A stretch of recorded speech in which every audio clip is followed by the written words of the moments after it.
할렐루야. 네, 오늘도 주님 앞에 나오신 여러분들 사랑합니다. 오늘도 우리가 찬양을 통해서 힘차게 주님 앞에 나아가겠습니다.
함께 사도신경으로 신앙 고백하겠습니다.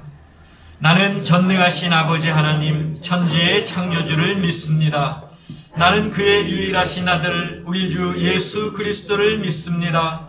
그는 성령으로 잉태되어 동정녀 마리아에게서 나시고 본디오 빌라도에게 고난을 받아 십자가에 못 박혀 죽으시고 장사된 지 사흘 만에 죽은 자 가운데서 다시 살아나셨으며 하늘에 오르시어 전능하신 아버지 하나님 우편에 앉아 계시다가 거기로부터 살아있는 자와 죽은 자를 심판하러 오십니다. 나는 성령을 믿으며 거룩한 공교회와 성도의 교제와 죄를 용서받는 것과 몸의 부활과 영생을 믿습니다. 아멘.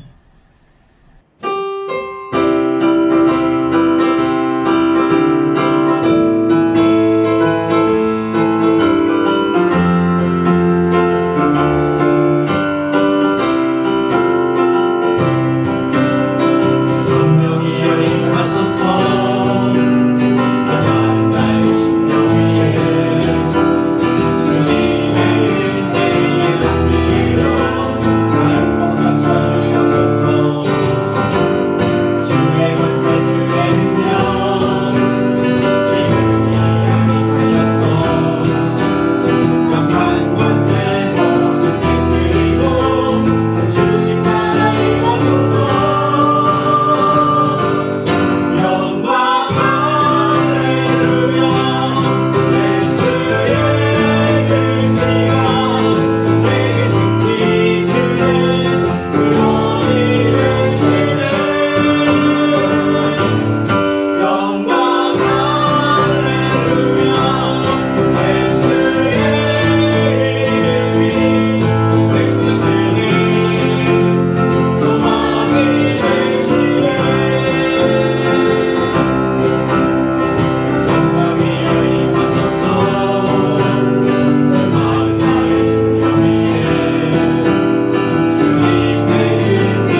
저희에게 주시는 하나님의 말씀은 구약에 있는 사무엘하 15장 1절에서 12절까지입니다.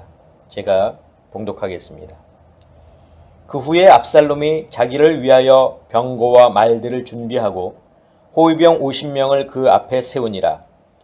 압살롬이 일찍이 일어나 성문 길 곁에 서서 어떤 사람이든지 송사가 있어 왕에게 재판을 청하러 올 때에 그 사람을 불러 이르되 너는 어느 성읍 사람이냐 하니 그 사람의 대답이 종은 이스라엘 아무 지파에 속하였나이다 하면 압살롬이 그에게 이르기를 보라 네 일이 옳고 바르다마는 내 송사를 들을 사람을 왕께서 세우지 아니하셨다 하고 또 압살롬이 이르기를 내가 이 땅에서 재판관이 되고 누구든지 송사나 재판할 일이 있어 내게로 오는 자에게 내가 정의 베풀기를 원하노라 하고 사람이 가까이 와서 그에게 절하려 하면 압살롬이 손을 펴서 그 사람을 붙들고 그에게 입을 맞추니 이스라엘 무리 중에 왕께 재판을 청하러 오는 자마다 압살롬의 행함이 이와 같아서 이스라엘 사람의 마음을 압살롬이 훔치니라.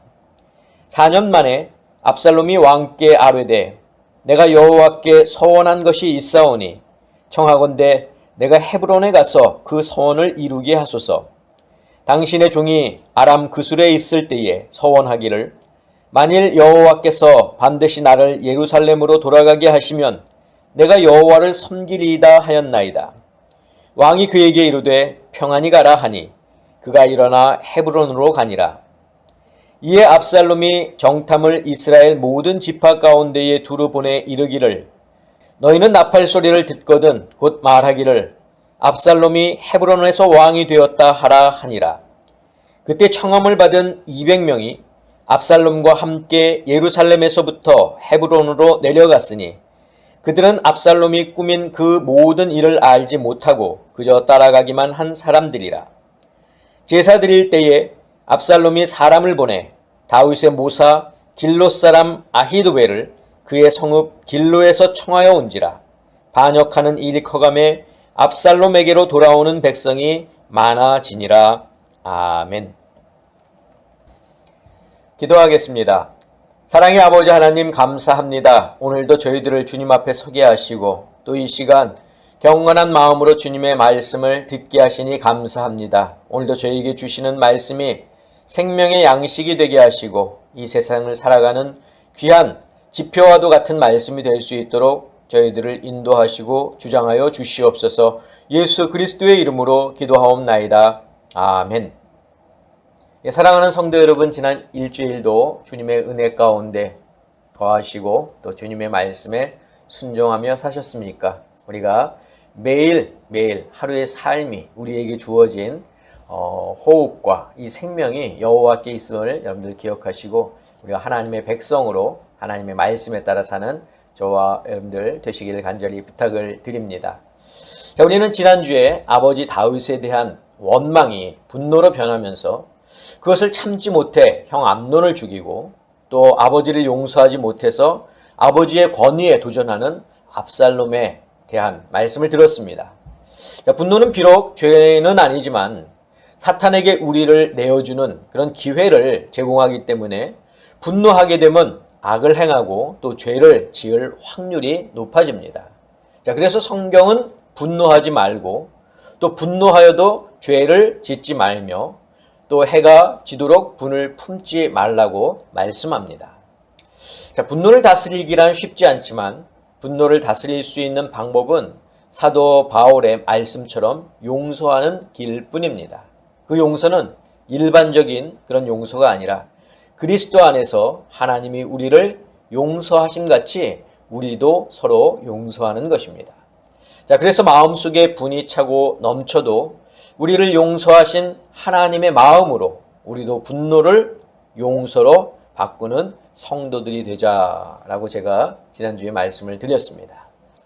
자, 오늘 본문으로 돌아오면 압살롬은 자신을 용서한 아버지 다윗을 용서하지 못하고 아버지에게 반역을 꾀할 그런 역모를 계획하고 또 추진합니다. 자, 아직은 자신과 함께할 사람들이 많지 않았기 때문에 사람들을 자기 편으로 만드는 것이 이 압살롬에게 있어서는 지금 급선무였습니다. 그 중에서도 백성들의 마음을 자기 쪽으로 돌리는 것이 중요했기 때문에 압살롬은 매일 아침 일찍 호위병들을 데리고 성문길 그 곁으로 갔습니다. 자, 그는 거기서 소송할 일이 있어서 판결을 받으려고 왕을 찾아오는 백성들에게 이렇게 말하곤 했는데, 당신 말은 내가 보기에도 옳고 정당하지만 그런 이야기가 왕의 귀에 들어가기나 할 것 같소. 그러나 내가 이 나라의 재판관이 된다면 소송할 일이 있어 재판을 받으려고 오는 그 사람은 누구든지 내 앞에 와서 공정한 판결을 받을 것이요. 자, 이제 백성들에게 이렇게 말을 하는 거죠. 또 압살롬은 누가 가까이 와서 엎드려 절을 하면 손을 내밀어서 그를 일으켜 세우고 그의 뺨에 입을 맞추곤 했습니다. 자, 압살롬은 왕에게 판결을 받으려고 오는 모든 이스라엘 사람들에게 이런 식으로 대하면서 백성들의 마음을 사로잡았습니다. 자, 이렇게 하기를 4년 동안 했으니 백성들의 마음이 다윗에게서 압살롬에게로 옮겨지는 것은 당연했습니다. 형 암논을 죽이기 위해 2년을 준비했고 아버지에 대한 반역을 꾀하기 위해서 4년을 준비한 압살롬은 치밀하고 계획적인 사람이었습니다. 반란의 모든 준비를 마친 압살롬은 드디어 왕을 찾아갑니다. 그리고 왕을 찾아가서 자신이 하나님께 서원한 것이 있으니 헤브론으로 가서 그 서원을 이룰 수 있도록 보내달라고 간청했습니다. 자, 다윗은 아무런 의심 없이 그를 다녀오도록 허락했습니다. 어쩌면 다윗은 압살롬이 하나님께 한 서원, 여호와께서 반드시 나를 예루살렘으로 돌아가게 하시면 내가 여호와를 섬기리다란 이 말을 듣고 기뻐했을지 모릅니다. 그간 압살롬의 문제로 마음이 편치 못했는데 이제야 그가 하나님 앞에 바로 섰다고 생각했기 때문입니다. 자, 그러나 압살롬의 이런 간청은 모두 다 거짓이었죠. 그는 헤브론을 자기의 본거지로 삼고 그곳에서 반란을 일으키기 위해서 다윗에게 거짓말을 한 것입니다. 자, 압살롬은 헤브론에서 태어났고 또 그곳에서 자랐기 때문에 그곳의 어떤 지리, 상황 이런 것들을 잘 알고 있었습니다. 그래서 헤브론을 선택한 것입니다. 자, 압살롬이 이처럼 아버지 다윗을 속인 일은 전에도 있었습니다. 암논을 죽이기 위해서 양털 깎는 축제일에 아버지와 대신들을 참석해달라고 부탁하지 않았습니까? 그때도 아버지에게 거짓말한 거죠. 자, 압살롬은 겉모습과는 다르게 사악한 사람입니다. 그의 외모는 발바닥부터 정수리까지 흠이 없고 아름답다고 소개하고 있지만 진실한 사람이 아니었습니다. 자기 목적을 달성하기 위해서 아버지를 속이는 것은 물론 형을 죽이는 것 보면 그는 이미 하나님에게서 떠난 사람입니다. 그러나 사람들은, 이스라엘 백성들은 압살롬의 본심을 몰랐습니다. 아버지도 몰랐습니다. 백성들도 몰랐습니다. 자, 오늘 본문에도 보면 헤브론에서 있을 그의 거짓 서원 제사에 초대되었던 200명의 사람도 그가 꾸민 일을 알지 못했습니다. 게다가 다윗의 참모였던 길롯 사람 아히도벨까지 이 압살롬은 헤브론으로 초청하였습니다. 자, 압살롬이 이렇게 다윗의 측근들을 헤브론 제사에 초청한 것은 그들을 자기 편으로 만들기 위해서가 아니라 나중에 다윗이 자기의 측근까지 압살롬 편에 선 것처럼 생각하게 만들기 위해서라는 거죠. 자, 우리는 압살롬의 모습을 보면서 한 사람의 분노가 어떤 결과를 가져오는지, 그리고 그 분노가 어떤 죄로 발전하게 되는지 잘 보았습니다. 자, 이스라엘은 원래 하나님께서 통치하시는 신정국가였습니다. 하나님의 말씀이 곧 법이 되는 나라였습니다. 그런데 이스라엘 백성들이 가나안 땅에 정착해 살면서 그들은 눈을 하나님께 향한 것이 아니라 세상을 향해서 돌렸습니다. 그들이 세상을 바라보자 아름다운 것들이 정말 많이 있었습니다. 자신들이 지금까지 경험하지 못했던 것들이 너무나 많았습니다. 그래서 그들은 하나님이 왕이 되는 나라보다는 인간이 왕이 되는 나라를 원하게 되었습니다. 하나님을 떠난 세상의 아름다움, 세상의 화려함이 죄인 줄 모르고 하나님의 말씀을 떠나서 세상을 모방하기 시작한 것입니다. 자, 그래서 하나님은 그들의 소원대로 왕을 주셨지만 그 왕은 세상과는 다른 왕이었습니다. 여러분, 이스라엘 왕은 율법을 잘 배우고 또 익히고 그에 따라 나라를 다스려야 했습니다. 왜냐하면 이스라엘 왕은 왕이 아니라 하나님을 대신하는 대리 통치자로서의 왕이기 때문입니다. 그래서 이스라엘의 왕이지만 하나님의 율법대로 나라를 잘 다스려야 하는 거죠. 다윗이 일전에 율법을 잘 알지 못했을 때 하나님의 법궤를 예루살렘으로 옮기는 과정에서 그 법궤를 레위인들이 어깨에 메고 옮겨야 했는데 수레에 실어서 나르지 않습니까? 그러다가 우사가 이 법궤를 손으로 만짐으로 죽게 된 것을 보고 다윗이 율법책을 가까이 했다고 하는 것을 여러분들 기억하실 것입니다. 이처럼 이스라엘 왕은 하나님의 말씀에 따라 나라를 치리해야 합니다. 그런데 압살롬은 어땠습니까? 율법과는 거리가 먼 사람이었습니다. 자기의 생각이 곧 법이었습니다. 소송을 위해 다윗을 만나러 온 백성들을 중간에서 가로채서 양쪽의 말은 들어보지 않고 한쪽 사람의 말만 듣고서 네 일이 옳고 바르다고 말한 것이나 또 나를 재판장으로 세워주면 내가 공정한 판결을 내려줄 것이다 란 말은 그가 왕이 되었을 때 그의 판결이 율법이 아니라 자신의 생각이 기준이 될 것이라는 것을 명확하게 보여주고 있기 때문입니다. 세상의 많은 권력자들이 자기의 말을 법으로 앞세워 나라를 다스리던 때가 있었습니다. 그리고 지금도 그런 생각을 가지고 있는 사람들이 많이 있습니다. 뿐만 아니라 백성이나 국민들의 입장에서도 자기들의 의견이나 주장이 법에 반영되기를 원하는 사람들이 많이 있습니다. 그래서 권력을 가진 사람은 공권력을 행사하게 되고 또 국민이나 백성들은 자신들의 뜻을 관철시키기 위해서 단체 행동을 하게 됩니다. 자, 저는 여기서 어느 누가 잘했네, 잘못했네를 논하려고 하는 것이 아닙니다. 여러분, 인간이 생각하고 판단하는 것은 완벽할 수가 없습니다. 인간이 만든 법으로 모든 사람을 공정하고 공평하게 만들 수 없다는 것입니다. 반드시 어느 한쪽으로 기울어질 수밖에 없습니다. 그래서 다수결의 원칙이나 또 소수자의 의견을 존중한다느니 라고 하는 이러한 말로 법의 평등성을 주장하지만 이것이 모두를 만족시킬 수는 없다는 것입니다. 여러분, 모든 사람을 만족시킬 수 있는 방법은 오직 하나입니다. 그것은 하나님의 말씀이 법이 되는 것입니다. 그리고 하나님의 말씀이 법이 되는 나라가 그런 나라입니다.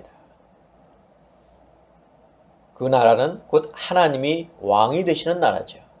즉 천국밖에는 답이 없다는 말입니다. 자, 이스라엘 백성들은 압살롬의 계략에 넘어가서 시간이 흐를수록 그의 편에 서는 자들이 많아졌습니다. 압살롬이 왕이 되기를 원하는 자들이 많아졌다는 거죠.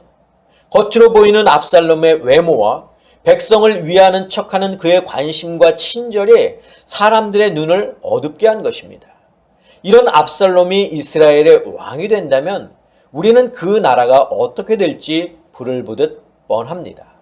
자, 그래서 하나님은 선지자들과 예언자들을 통해서 끊임없이 이스라엘에게 말씀하셨습니다.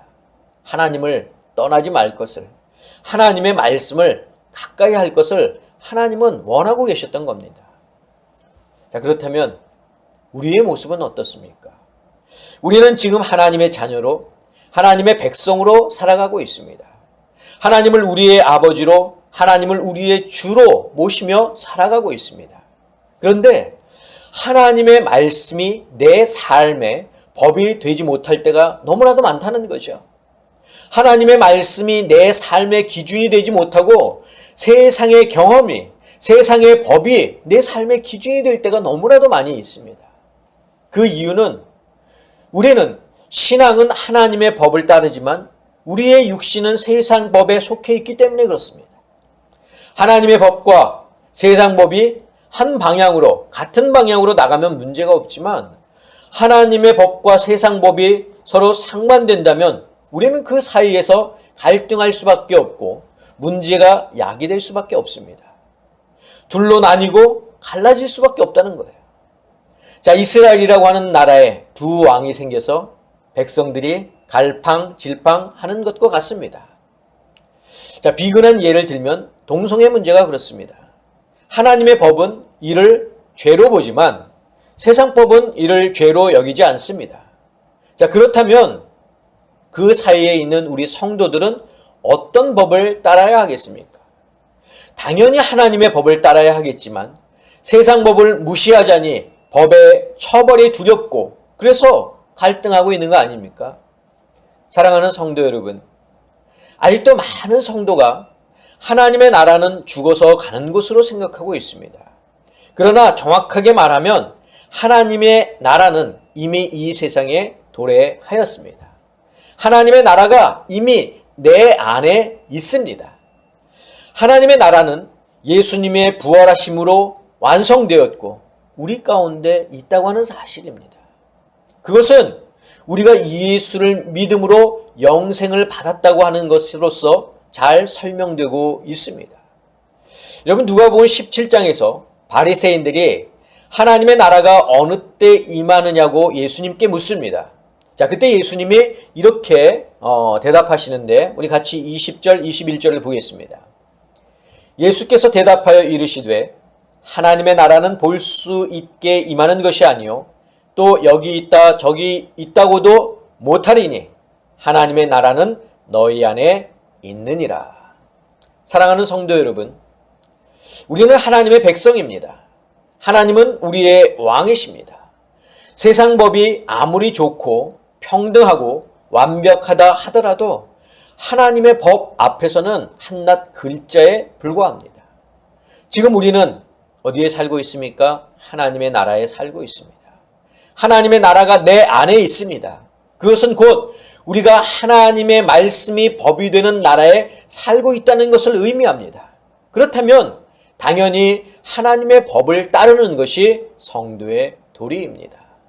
저는 우리 아름다운 교회 성도 여러분들이 세상의 법을 놓고 갈등하지 않기를 바랍니다. 그리고 세상 법보다 하나님의 말씀, 즉 하나님의 법이 우선된다고 하는 사실을 잊지 않고 하나님의 법 안에서 세상 법을 판단하시기를 주님의 이름으로 축원합니다. 기도하겠습니다. 사랑의 아버지 하나님,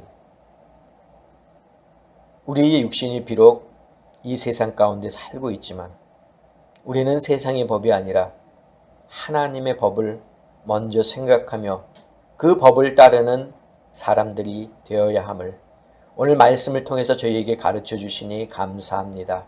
주님, 하나님의 법과 세상의 법 사이에서 갈등하지 않도록 도와주시고 하나님의 백성이면 하나님의 법을 우선할 수 있는 저희들 모두가 되게 하여 주시옵소서.